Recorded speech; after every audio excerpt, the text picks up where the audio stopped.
વણજોયું મુહૂર્ત એટલે અખાત્રીજ. બિલકુલ. અખાત્રીજ આવે ને એટલે ઢોલ શરણાઈઓ વાગે. જોકે હવે તો ફોર્મેટ ચેન્જ થઈ ગયા છે, બેન્ડ વાગે ને તામઝામ બહુ મોટા હોય.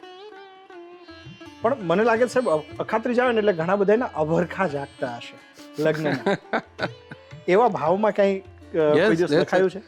અક્ષય તૃતીયા તમે કહ્યું એમ એ વણજોયું મુહૂર્ત છે, અને ગામમાં પરણવા લાયક દીકરા દીકરીઓ હોય એમાં ઘણા બધાના એક જ દિવસે આ મુહૂર્તમાં લગ્નો થાય.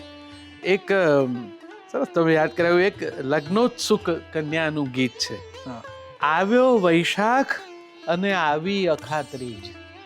આવ્યો વૈશાખ અને આવી અખાત્રીજ, વાગ્યા લગનિયાના ઢોલ, ગાંધીની હાટે નવી પીઠી આવી ગઈ છે, મનના માનેલ કંઈક બોલ. ગાંધીની હાટે નવી પીઠી આવી ગઈ છે, મનના માનેલ કંઈક બોલ. અને આ તમે કીધી એ પંક્તિ કે મુહૂર્ત વિનાનું મુહૂર્ત કહેવાય, મુહૂર્ત વિનાનું મુહૂર્ત કહેવાય, એવી આવી અખાત્રીજ ઓરી ને ખેડ્યા વિનાના કોઈ ખેતરશા હૈયાનો થઈ જા ને તું જ ધણી દોરી.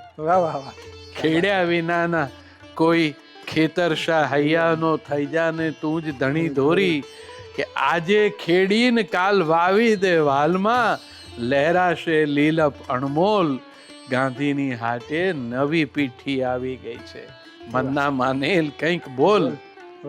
ને લથબથ લહેરાઈ રહ્યા ખેતરને, વેળાસર વાઢી લેજે તો ઘણું સારું.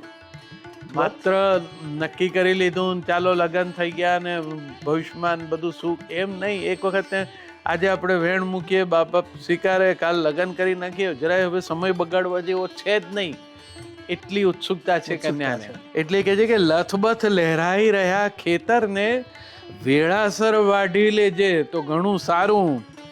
ભૂંડા આ સૂડાના હોય ના ભરોસા, ભૂંડા આ સૂડાના હોય ના ભરોસા, હું તે કેટલાક ને આઘા ઉડાડું.